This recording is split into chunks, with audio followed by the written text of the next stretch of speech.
Putin bad news. The agenda of the BRICS summit will be drastically altered if Putin is not present.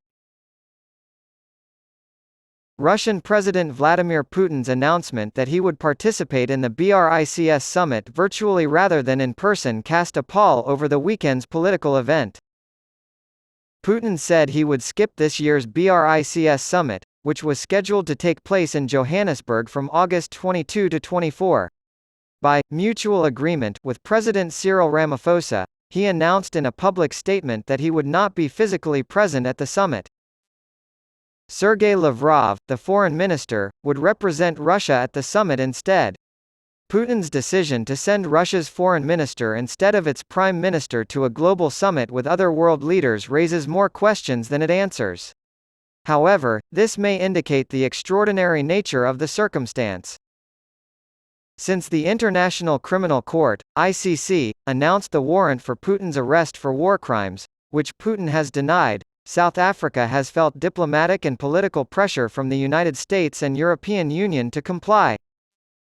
While the government may breathe a sigh of relief that diplomatic complications with Putin have been avoided, South Africa's position and actions, both at home and abroad, have put the country in a precarious position in terms of foreign policy.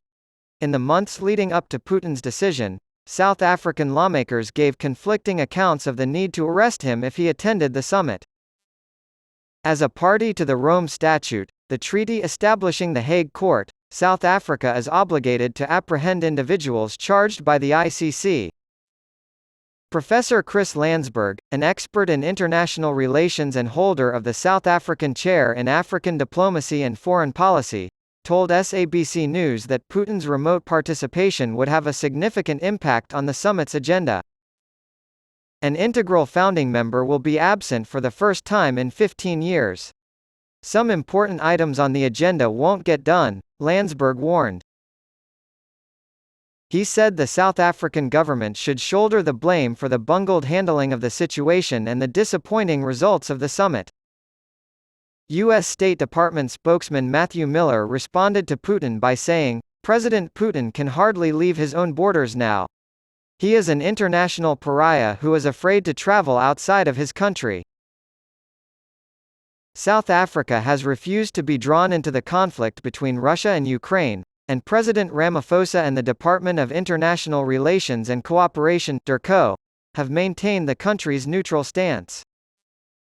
Putin's declaration also overshadowed other developments this week. Prior to the summit, 40 countries formally applied and expressed interest in joining the BRICS Bank. Some of these nations are Argentina, Iran, the United Arab Emirates, Cuba, the Democratic Republic of the Congo, the Comoros, Gabon, Kazakhstan, and Saudi Arabia. After feeling abandoned by developed countries during the COVID-19 pandemic, developing countries have turned to each other and economic blocs for support, as evidenced by the addition of names to the initial list of 20 interested parties mentioned in June. Cooperation around the globe has waned. Pandor made the statement in June that the developed countries have failed to deliver on their promises to the developing world and are now trying to place the onus of responsibility for development in the South. Trade and investment facilitation, sustainable development, innovation, and global governance reform are all expected to be discussed at this year's annual summit in August. The bloc's controversial proposal of a new, gold-backed currency is sure to be a hot topic of conversation. The comments made by some BRICS members in favor of an alternative currency system that is not dominated by the West have stoked this contentious debate. UK-based macroeconomic research firm Acorn found that the BRICS now account for 31.5% of global GDP and that their share is expected to grow further in the future. 37% comes from the Group of Seven, G7, countries: Canada, France, Germany, Italy, Japan, the United Kingdom, and the United States.